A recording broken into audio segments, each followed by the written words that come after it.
Welcome back. You're watching the Urban Debate. Now, as more and more states start to implement the amended Motor Vehicles Act, a lot of motorists find themselves having to pay extremely hefty fines. Let me give you some examples. In Gurgaon, a truck driver was fined 59,000 rupees for multiple offences. In Bangalore, a biker was fined 17,000 rupees for riding drunk on a two-wheeler without a license and without a helmet. And each of these offences adds up to a different fine. In Bhubaneswar, an auto driver was fined 47,500 rupees for allegedly driving under the influence of alcohol and not carrying the required documents. The Transport Minister Nitin Gadkari has justified the hefty fines, and he said the intention is to get people to start following the rules. There have been, of course, a fair amount of criticism to this move, saying this will increase corruption among the police and cause chaos on the road. सरकार को fine ज़्यादा करने की कोई ये नहीं है, इच्छा नहीं है। प्रश्न ये है कि ऐसा समय ना आए कि किसी के ऊपर फाइन लगे, सब कानून का पालन करें। ऑटो का चालान है 37,000 का चालान काटा हुआ। 37,000 रुपये का कब कटा है? ये 9:20 के आसपास कटा। आज क्या वजह है, क्या इसमें वो था? उसमें जो है कि काट रखे हैं बिना लाइसेंस, जो है कि सारी कागजों का जबकि सब कुछ कागज वागज सारा वो उपलब्ध था, उसके बाद वो देखते नहीं, ऐसे ही काट देते हैं। तो कैसे भरोगे? अब कैसे भरेंगे? कोई कर्जा लेना पड़ेगा तो तब भर पाएंगे, नहीं तो इतने पैसे थोड़ी होते हैं। ये 27,000 का चालान करा है। ऑटो चलाता हूँ मैं बसई रोड पे। ये मतलब मैं सीधा चला रहा था ऑटो, और एक दो पुलिस वाले आए, एकदम मेरा मतलब रेड लाइट भी क्रॉस नहीं की, सीधा मतलब इनपाउंड मार दिया, रुकवाया और साइड में इनपाउंड मार दिया। साथ में 3 ऑटो और थे, उनके भी इनपाउंड मार दिया सीधा। कागज वगैरह कुछ भी नहीं मांगा हमारा, सीधा इनपाउंड मारा सीधा। दिक्कत तो आएगी जी, भर में पैसे तो है नहीं, गरीब आदमी है, कागज मांगने का चांस ही नहीं देते। कागज वगैरह कुछ भी नहीं मांग रहे, सीधा इनपाउंड मार रहे हैं। मेरी गाड़ी 3 बार बंद करी, माफी मांगता हूँ, हाथ पैर जोड़ते हैं, फिर भी नहीं मानते, हैप्टा मारते कान में खींच के। क्या है तू, शर्म करनी पड़े। टेम्पू वाले कहाँ से बंदा कमाओ, कहाँ से खाए। मैं सारी आदमी हूँ, मेरा एक बालक है। एक बार गाड़ी बंद करी, ब्याज पैसा लिया, फिर छुड़वा ली गाड़ी, फिर दोबारा इनपाउंड कर दी। फिर क्या रूल है उनका हो, फिर हाथ पकड़ते मारते पीटते, ऑफिस में ले जाके लाइन पर हैप्टा मार दिया, नाम पकड़ चल लाइसेंस निकाल। सब कुछ होने के बावजूद भी ये लोग गाड़ी बंद कर देते हैं। क्या रूल है कानून? कितना चालान कटा आज? 9,400 कटवा के आ रहा हूँ मैं शनिवार को। ये अटके के बोला कागज़ पत्र थोड़ा देखा है, मेरे पास कागज़ पत्र नहीं था, इसीलिए वो बोला डीएल नहीं, फिटनेस नहीं, परमिट नहीं, इंश्योरेंस नहीं, वो बोल के चालान काट लिया मेरे को। और गाड़ी पकड़ के ले गया, मेरे फांडी से लेकर वो एक सिक्योरिटी गार्ड आया, मेरे गाड़ी को लेकर चला गया। 47,500 का चालान काट लिया। ना शराब तो नहीं पिया था, दिन में नहीं पिया था। Well, joining me on the show right now to answer that question, if the hefty fines will prove a deterrent or will it lead to more corruption, I beg your pardon, Tuin Sinha of the BJP, Maxwell Pereira, retired Joint Police Commissioner, Delhi, and Nikita Chawla, who's an author and a citizen voice. I welcome you to this conversation. Thank you for joining us. Mr. Maxwell Pereira, my first question is to you. Do you believe that the police at this point will be tempted to perhaps walk away with a bribe on the street corner as opposed to serving someone a fine of 60,000 rupees? I have no doubt there will be temptation, but I think there would be enough of vigilance over them. This one, what can I say, the senior officers and the vigilance units of the police will be activated specially to concentrate on this aspect. I have no doubt about it. But this has been a constant excuse to really not to enhance the fines floated by the bureaucracy throughout and not the public. But actually it was the bureaucracy that absolutely floated the idea that the traffic police will make more money. Now, that exactly being the case, over the years, in fact, the fines have come to the level of what I had claimed 25 years ago. Now, this is something that now it is becoming a reality. Not all the this thing, what is that, sections of law have attracted heavy fines as we had desired them to be, and there are a few aberrations in the way it has been enacted, because there are compoundable offences, like minor offences have been made non-compoundable, and there are some major offences which have been made compoundable. Then there are new sections which have been added, which are making it a little, I think, wonder whether there was inadvertence or whatever. But nevertheless, if the huge fines that have been a cause for the public outcry, if this is acting as a shock therapy all across the country, it's a welcome sign. I think it is high time. Why doesn't a driver abroad be very careful? I mean, he is very wary of committing an offense. Why can't we, get that level of fear for the aberrator, for the one who violates the rule? Yes. Now, these are many questions, and I hope that the extra fine, I really ask the politicians not to make a political issue of all this. In fact, everyone should join in. Everyone should really take pains to know, to be aware of the traffic rules and not violate. The tendency to violate is intrinsic to the Indian. Unfortunately, I have to say that we by nature are always inclined to defy, always inclined to violate. And this is something that high time, I think the fear of the law, not only the respect of the law, the real fear of the law comes in the Indian mind. Right. Okay. So I also know that Nikita Chawla has a point to make at this. Nikita, has the government perhaps overextended? Is a fine of, say, 60,000 rupees or 50,000 rupees, in some cases 47,000 rupees, is that too much?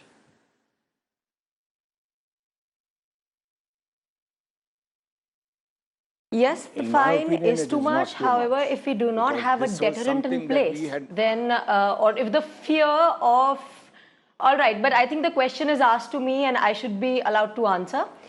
Yeah. So as I was saying, so yes, the fine is too much. Like a lot of people, as they were saying, that like the case in Bhubaneswar, the case in Gurgaon, that the fine is too much. Sometimes just like half the amount of the vehicle itself. But it also comes down to, so there are a couple of things in place over here.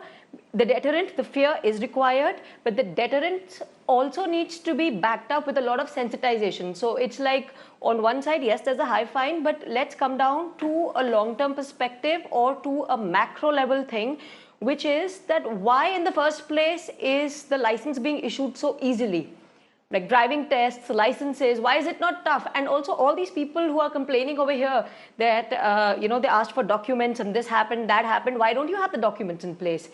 And yes, corruption will also increase because it's human nature at the end of the day. You've been seeing the amount of memes and the amount of videos that have been circulating across social media. And you know what I'm talking about.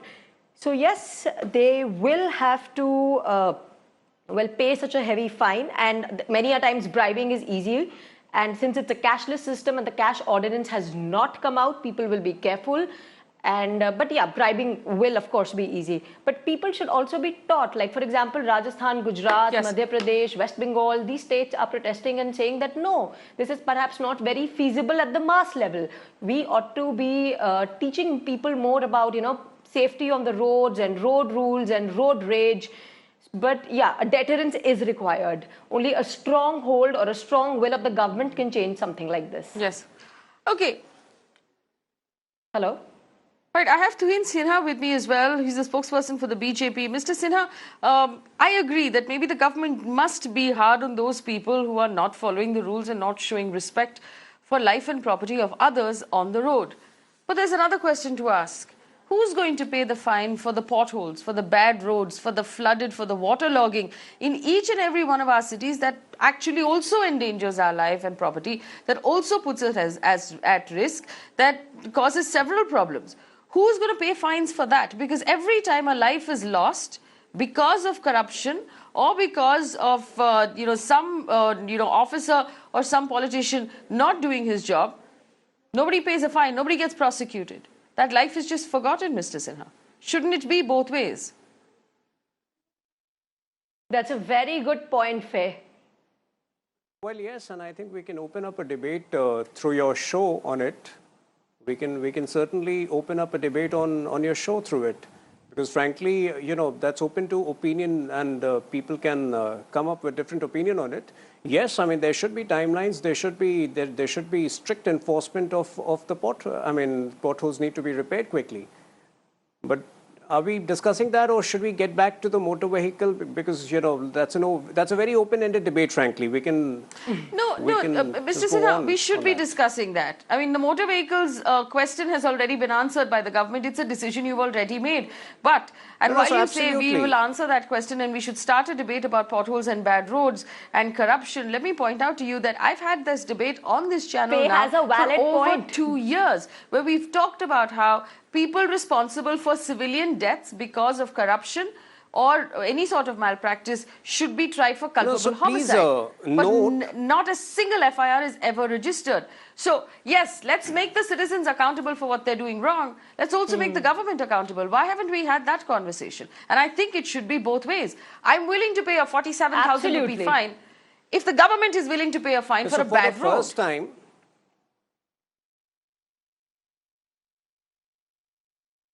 Well, yes, and I think you should lead that campaign, because frankly, we need more voices in that to come up with a common plan of action, to come up with a law for that. In the meantime, what I can reassure you is that the Motor Vehicle Amendment Bill, it's far too all-pervasive than the limited aspects we are discussing right now. And one of the aspects is construction of faulty roads are being addressed. The contractors are being severely penalized.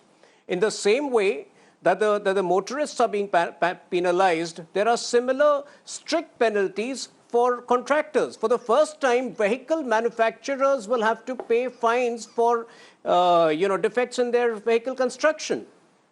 So yes, I mean what you suggest, I mean that's open to a larger debate, and we can get all different voices on that. But in the meantime, let me just reassure you that the Motor Vehicle Amendment Bill, which we are presently, which is the bone of contention right now, carries sufficient measures for faulty road construction as well.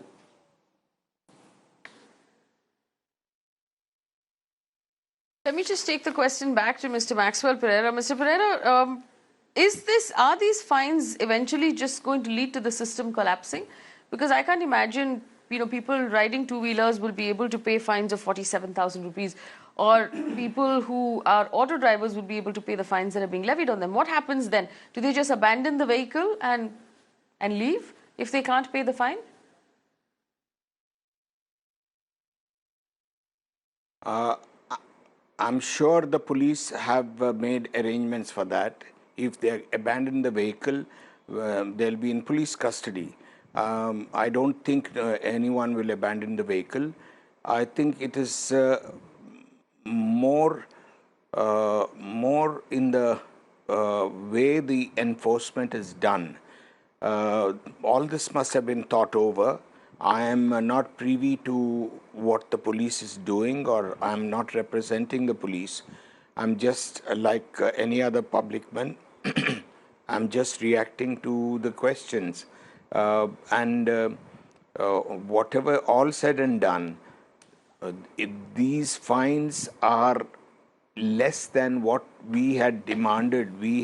When I was in the traffic chair 25 years ago, we had demanded this size of the fines, but unfortunately no one paid heed to it then. And if at last, when the traffic problem, when the problem of accidents has gone above world limits, it's a matter of shame that India heads that. No other way, no other aspect of governance or this thing, India stands first in the world, but in accidents we are the #1 in the world. I mean, it's a matter of shame, and this is being addressed. And if there is addressed, I think everyone should get together and to the best of our ability, we should see that some discipline on the road comes in. Okay. Fair point. Tuhin Sina, go ahead. I'd like to come in over here and say something. See, the fines worth, the fines Ms. amounting Chawla, I'll to come to you immediately after this. 59,000 that you're talking about, let me explain over here. Let me explain over here the fines, amounting to 59,000 or 47,000 that we've been talking about. That is the accumulated fine for at least 7 or 8 offences. For example, the Gurugram tractor driver who has been fined 59,000. That fine was the sum total for no driving license, no registration paper, no fitness certificate, no third-party assurance, no PUC, no, he was carrying dangerous goods, rash driving, plus disobeying cop orders. So, many of the rash drivers usually end up committing multiple offences, 7 or 8 offences put together. But these exceptions would actually set a precedent for others to not break rules willfully. As you would recall, in Mumbai a few years ago, there were several instances of drunken driving every weekend, but that has come down drastically because of strict enforcement. Now, I have worked closely on road safety. There are 5 components involved in road safety, which are called the 5 E's, which is education, enforcement, enactment, emergency care, and engineering. For the first time, you have a bill which is all pervasive, which is taking care of all the 5 components. Enforcement is just one aspect of it. If you look at it, for the first time, there is accountability being fixed for juveniles driving rashly or, indulging or causing an accident. For the first time, the driving licenses are being computerized altogether. For the first time, the government has the power to regulate cab aggregators. So I think, in the melee of stricter fines, all of these structural reforms which have never taken place are just getting lost.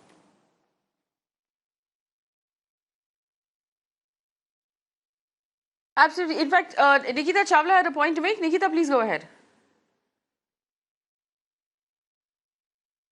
Yeah, firstly, it's not all pervasive.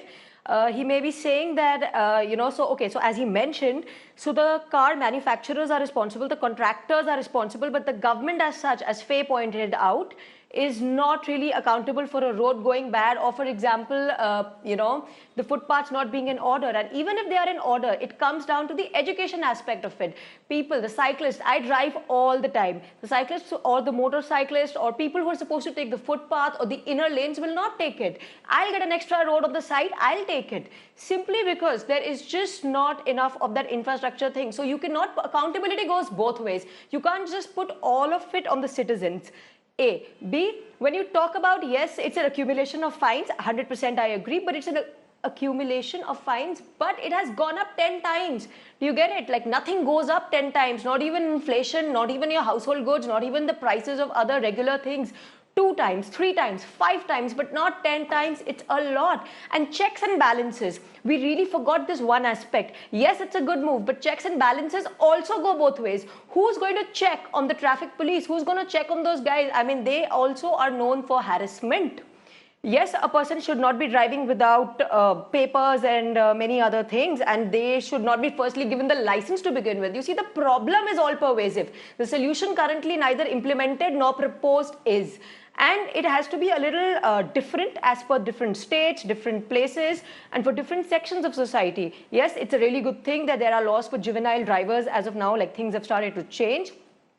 But who's going to check on the traffic police? Who's going to check on them? So if they don't have a camera, the other day they stopped a slew of people for crossing or for overspeeding, and they're like, oh hey, we have a camera, but they also ought to have proof. Many times, like as a lot of people have also been saying, they impound vehicles and they just stop you because they also have a target of 100 challans a day. Unke upar bhi there is pressure to like target completion and meet deadlines. So they are also following their things. And yeah, they are also making a lot of money on the side. So even they should be checked. That is why we are a democracy. Everybody has checks and balances, right from the legislature to the Supreme Court and the media. Everybody is accountable to somebody. What about the traffic police? And as Faye points out, what about the potholes that we see? Yes, those are actually very excellent questions that we're going to continue to ask here on Mirror Now, as we have done in the past, about the fact that we deserve accountability from our government and we deserve accountability from the police as well. In the meantime, we'll have to, like Nikita pointed out, wait and see if this actually works and if this results in lower traffic offences on the road and then, as a result, safer roads. But in the meantime, remember, there would be auto drivers and truck drivers for whom a single instance of fine will actually render them unable to take that vehicle home. So we'll have to see what sort of an impact that has on livelihood as well. I thank my panelists for joining us on this conversation and helping us understand the matter even further.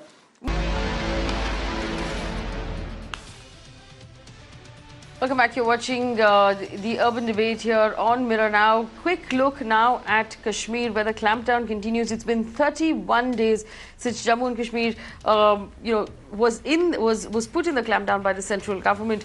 After the decision was made on Article 370, we continue our coverage and asking of questions. As per the Department of Information and Public Relations, the government of Jammu and Kashmir, landlines and connections are being fully restored across the valley. Earlier on Wednesday, Home Minister Amit Shah had said that the communication will be fully restored in 15 days. Leaders from the valley continue to be detained. Again, remember, there are no charges against them and they haven't been presented before a court. So one wonders now how long this detention is going to continue, and if it remains illegal at this point. The Supreme Court has allowed the daughter of former Jammu and Kashmir Minister Mehbooba Mufti to travel to Srinagar to meet her detained mother in private. My colleague Fareed is on the phone line right now with more information. Fareed, the government continues to assure us that everything is normal. Is it true? Is everything normal right now? Faye, we're far from being normal as far as Kashmir is concerned. It's a unique strange kind of status quo that's continuing in the state of Jammu and Kashmir, especially if you talk of Kashmir Valley. While the government says that communication will be restored in 15 days, but they've not elaborated what that really means, whether that means internet as well or just landlines and then probably incoming as far as mobile phones are concerned. So that's as much as the communication side is concerned. Landlines definitely have been restored in certain areas, and in fact in our office area as well, that's Lal Chowk, which even did not have landlines in the last 1 month. Today, finally the landlines started ringing. But as far as the other spheres of life are concerned, the shops continue to remain shut. Though restrictions have been lifted, but the shops are shut. No one knows. There is absolutely no call, as we have been saying, from the separatists who have been arrested. You have the mainstream, which is also under detention, but still probably people on their own are keeping the shop shut. And in fact, public transport is also off the roads. Again, it's about people coming out in their own vehicles, trying to reach wherever they can. But other than that, as I said, it's an uneasy kind of a calm that prevails. The other day, the government, in fact, the army and the police in a joint press said that 5 people have been killed in the last 30 days, and there have been some injuries as well. But out of whom, how many were killed in security force action, and whether some of them were, in fact, one of them at least was killed in stone pelting incident. So again, there was no breakup as far as how these people died.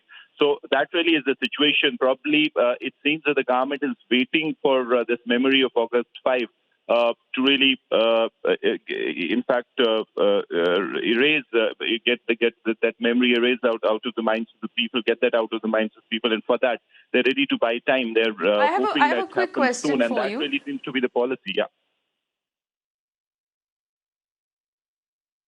I have a question for you. Here's the question. You said that there has been now acknowledgements of deaths that have taken place in stone pelting incidents or in incidents of pellet fire. Could you tell us how many deaths and who these people were, how old they were? The government officially came out, and in fact, just yesterday you had a joint press briefing of the army and the police. They said that 5 people have been killed in the last 1 month, but as of now, we do not know how those people have been killed. Now, yes, there was one person who died because of stone pelting, but what about the other 4? Now, just yesterday, you had a situation where a person, a youngster who was injured in security force action, he was hit by a tear gas shell on his head close to 1 week back, and unfortunately, yesterday he died. So that is one case that we know clearly that he died because of security force action, but there is no clarity onto the fact that how did the other people die. So on that, the information department of the government is not divulging much, but obviously it is a situation where clearly it seems that they're trying to go ahead with this wearing down exercise where they're not ready to take many steps at a time to restore normalcy, that they're just waiting and watching how the situation goes and probably hoping that this really becomes a thing of the past, the abrogation of 370, at least in the minds of the people. And that really seems to be the policy, because other than that, we're not seeing any proactive approach from the government to bring back normalcy. It is clearly a wait-and-watch policy. Unfortunately, the people are getting literally grinded in this whole affair where, needless to say, that there is no internet yet. It's just landlines. There is no phone communication. And then you do every sphere of life, activity, education, everything has been hit badly. And no one knows what's going to happen next because, as you said initially, that separatists are behind bars. You have the mainstream who are still under incarceration, and no one knows when they are going to come out. There is absolutely no legal process that even they are really trying to follow, other than the fact that Mehbooba Mufti's daughter did get some relief from the Supreme Court, where she has been told that she can meet her mother, but that's all that she will do in Srinagar, and there will be absolutely no other activity. So it clearly is a situation which is quite unique, extraordinary in many ways, and no one knows what's going to happen next. Shops are shut. There is no call. Public transport is off the road. There is absolutely no call on that as well. And the government also really is not doing many measures or taking many measures, a wait-and-watch policy from their side as well. All right, Faye, thank you for that update, and we keep coming back to it. Remember, today's an entire month since the communication shut down and the shops were closed, and normal life was disrupted in Kashmir. Now, about a month ago, the government told us this was necessary in order to maintain peace. But a month has passed now, and while we're constantly assured that there is normalcy in the valley, then if there is normalcy, if that is true, shouldn't the shutdown now be lifted? Shouldn't the restrictions now be lifted in terms of at least telephone lines, internet lines, and normal movement, so that hospitals and schools are accessible again? Going back to the story from Rajasthan that we were talking about, the Rajasthan Human Rights Commission on Wednesday issued an order asking the state government and the centre to prohibit the practice of live-in relationships. The bench of the Rajasthan Human Rights Commission went so far as to claim that women who opt for live-in relationships are in fact like concubines. Rahul Ishwar, who's an activist, and Aishwarya Bhati join me right now in the conversation. Ms. Bhati, good evening. You're a senior advocate with the Supreme Court. This is another instance of the government or the law entering bedrooms.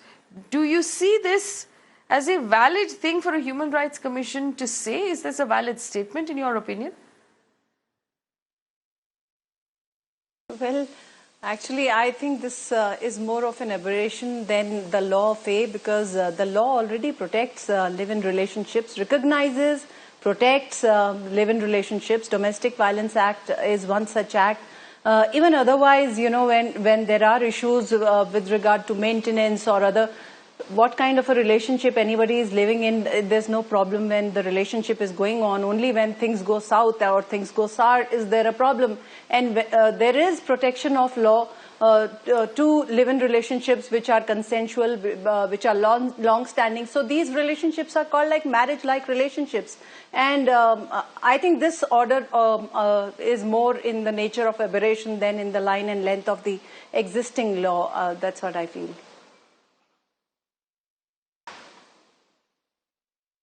Right. Rahul Ishwar, do you agree as well? Because we've had the Supreme Court uphold the rights of the partners in a live-in relationship. Do you think that the Human Rights Commission in this case is on the right track in any way at all? There are 2 points. One, whether we like it or not, whether we accept it or not, India is a very cultural and traditional nation. And the idea of family is deep-rooted, and idea of family is the bedrock of the society. And family as a social unit in a cultural sense is what most Indians respect.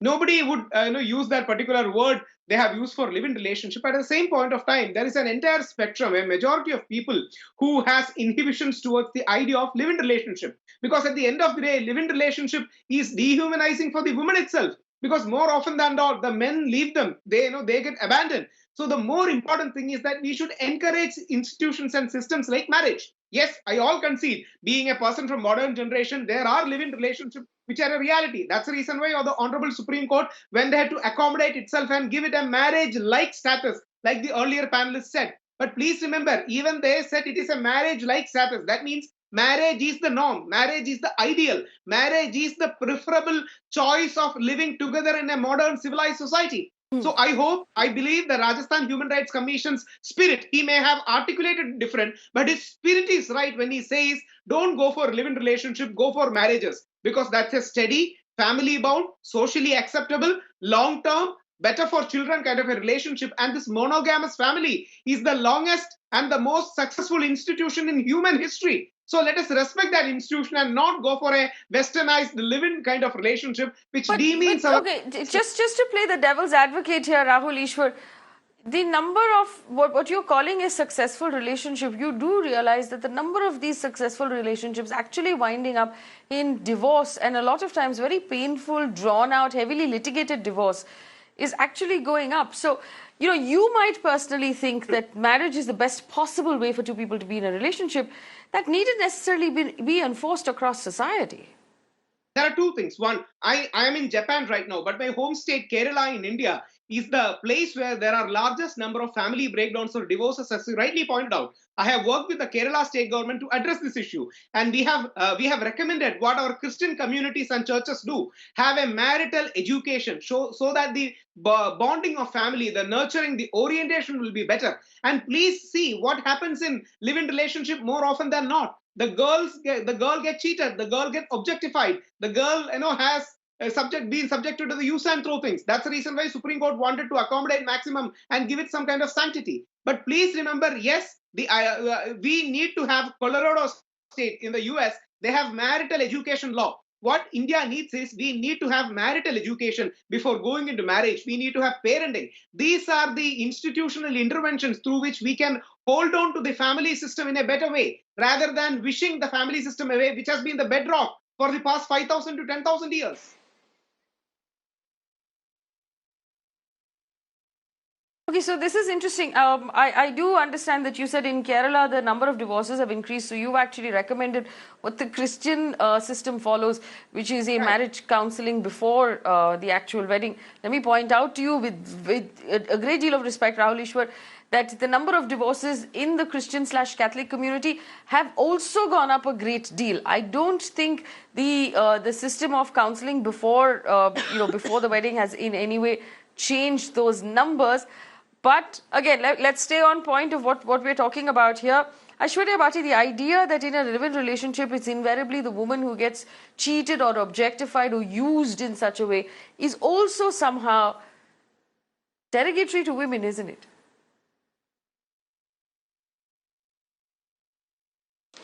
Well, Faye, what happens in society is, the vulnerable people who don't have the wherewithal to exercise their rights, they get exploited the most. And fortunately, unfortunately, women and children do belong to that category. They continue to belong. That is why we have special laws for women and children. The Constitution mandates it. It's in the form of affirmative action. So I don't think we should see it in that manner, that these special laws or this special position in any way derogates women. I think this is a reality, and we need these specially protective laws for women, to enjoy the affirmative action, come to a state of equality. Sure, I would love to be in a nation where we have that kind of a, robust gender equality, that even at some stage rape itself becomes gender neutral, the sexual harassment becomes gender neutral. So these should be just offenses, these should be just crimes, and agnostic to gender. But that's a long journey for us to make. It's going to take some time. I think what's important for us to understand is the Indian Constitution, as interpreted by the Supreme Court, protects all consensual relationships between people, between adults. So a live-in relationship is also a consenting relationship between two adults. I mean, I respect what Rahulji is saying. We all value families. The kind of culture that we have grown up in, the kind of families we've grown up in. In India, it's our strength, the family system. But laws have to protect and operate in ways, people don't take recourse to laws when everything is hunky-dory. There's a very interesting saying in matrimonial law that as soon as, when the parties are in love, then they're not governed by any law. But as soon as the love goes out of the door, law comes in from the window. So law is required for those situations and circumstances where parties are not getting their rights and they need to assert themselves to get their rights. So I think the interpretation of the Constitution of protecting consenting relationships between adults is the right interpretation, and we can't look at any other way. Sure, I agree with the, counseling and, trying to improve family ties in whatever way we can. It's our strength, but we can't take away the protection of recognizing live-in relationships as marriage-like relationships and ensuring that women have protection in those relationships and their dignity intact in the choice of relationship that she wants. Right, Rahul Ishwar, you had a point? Go ahead. Yeah, Faye, just one point. See, I respectfully agree with Aishwaryaji on many points, but the humble divergence is, see, I know I am a right-winger, I know I am a Hindu right-winger, but all the Hindu right-wing organizations agree with the Pope Francis concept saying that we believe in male-female equality. But at the same point of time, we believe in gender complementarity too. We believe in male-female complementarity. There is some kind of a complementing, what you call in the popular pop psychology parlance, men are from Mars, women are from Venus. So they are wired differently. They need to unite as two complementary, like Shiva or Parvati or whichever example you can give. What happens in a modern society is when we debate these kind of things, it is usually picturized as conservative versus modern. And all those people who are advocating for live-in relationship are branded modern. People like me are branded conservative. Rather, it should be addressed as healthy relationship versus unhealthy relationship. Because more often than not, what we see in cities, what we see in the majority upper middle class or the upper class is a micro minority of live-in relationship. But look at the broad reality of India. A huge percentage are middle class or below middle class. They have to stick to middle class values for their lives to sustain. They have to go ahead with it. So when you talk about live-in relationship, maybe the 1% rich elite, their paradigm is not the common Indian paradigm. That's the reason why all the institutions promote marriage and discourage live-in relationships.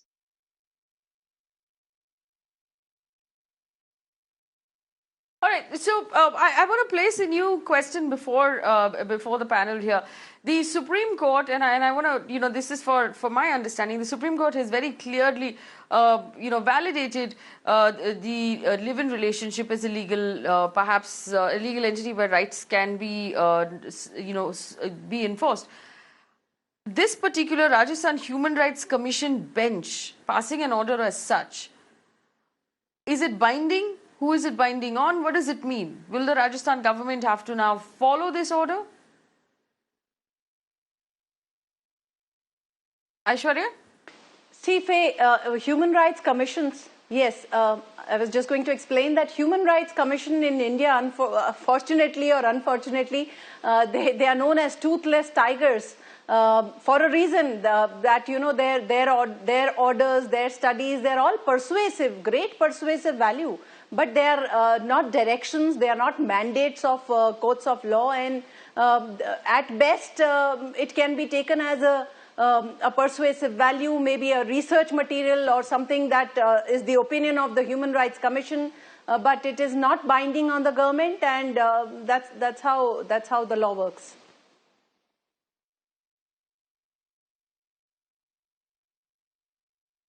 Absolutely.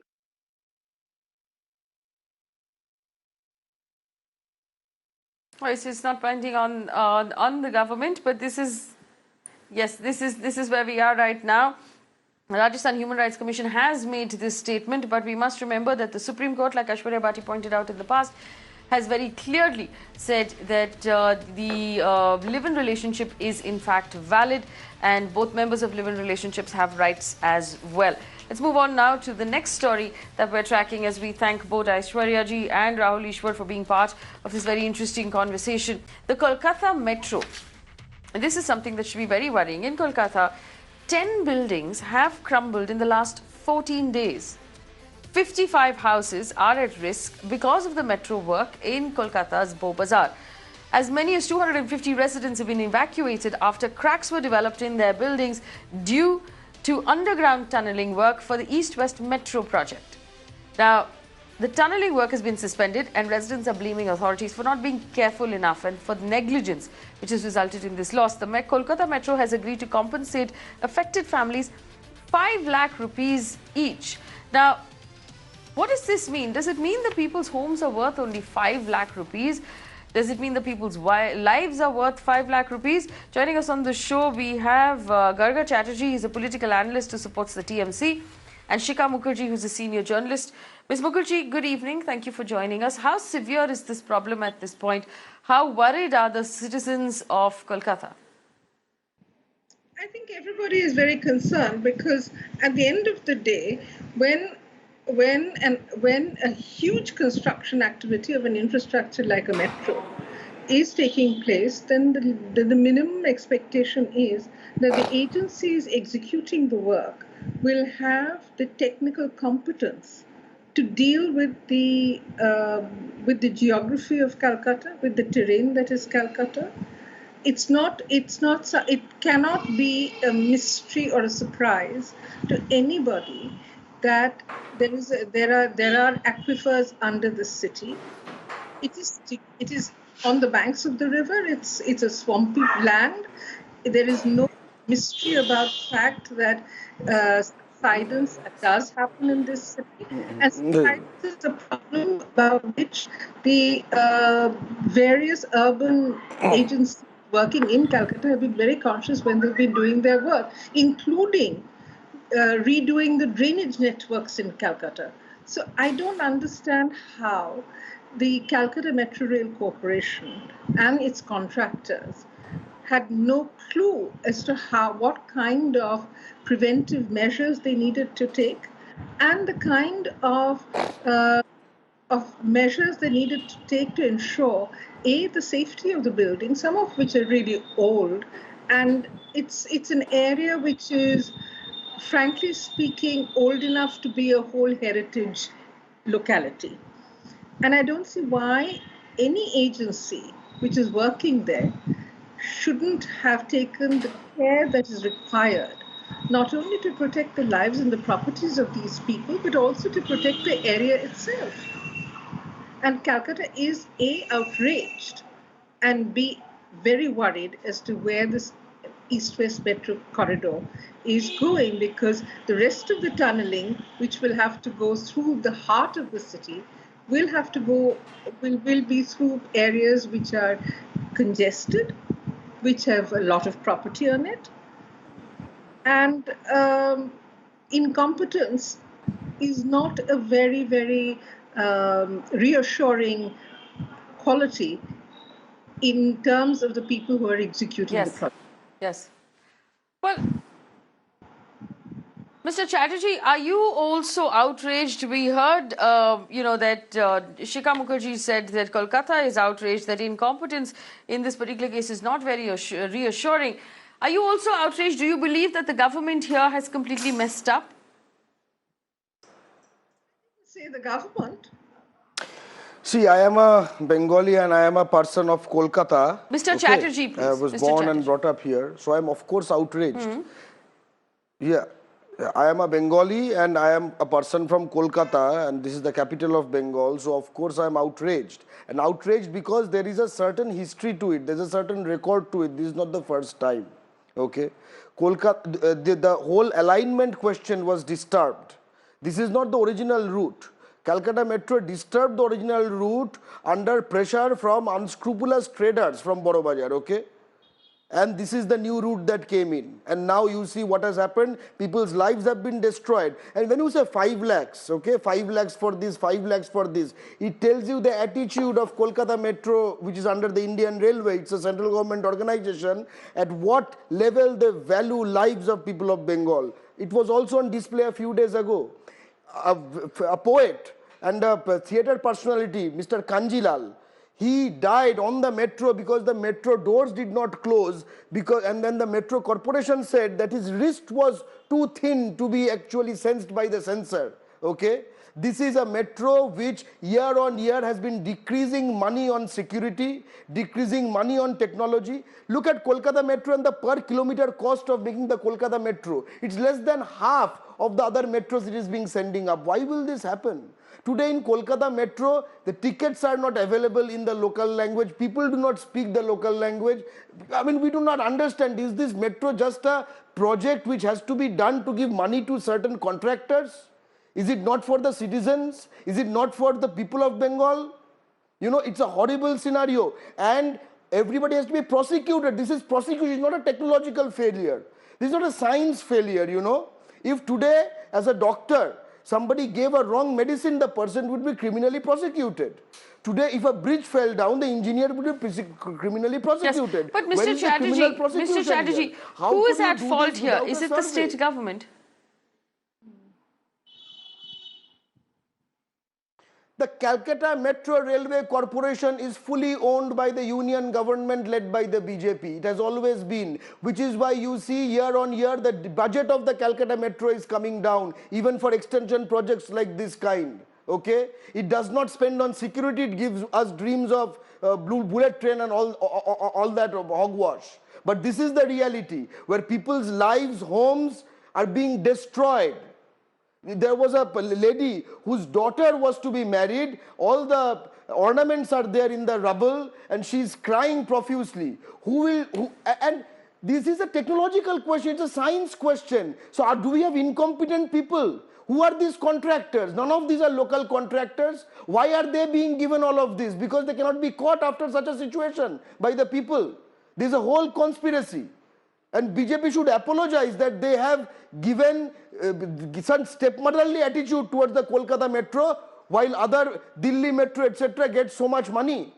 Are we not human beings? Are Calcutta people, Bengal people not human beings? Do we not pay tax?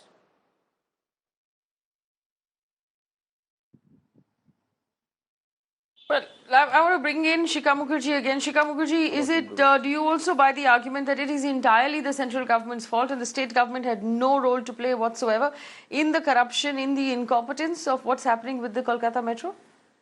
No, actually not, because all metro projects in Calcutta, and I've seen them happen from 1977 onwards,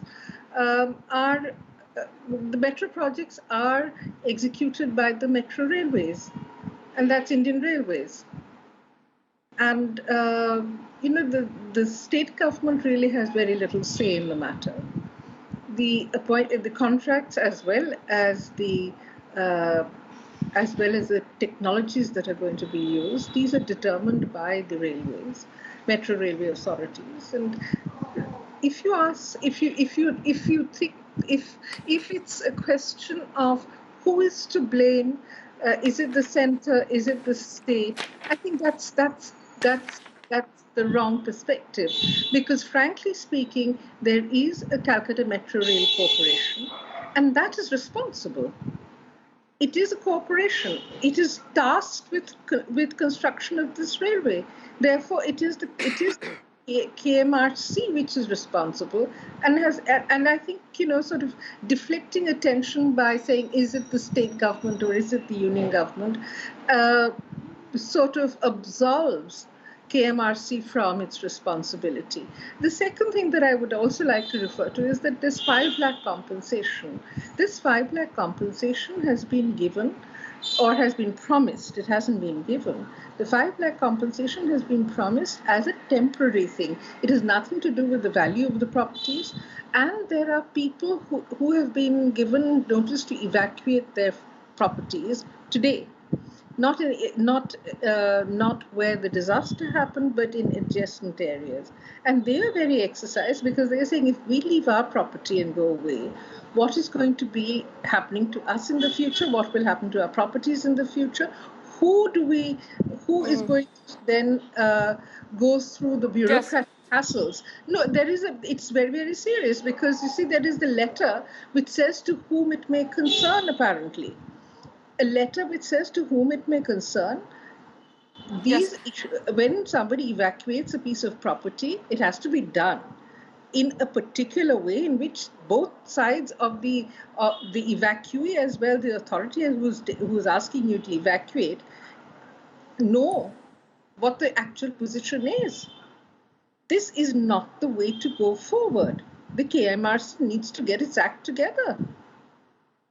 Because this has just happened, and these are people who are now agitating on the street, in fact, saying that we don't want to move out, we will not move out.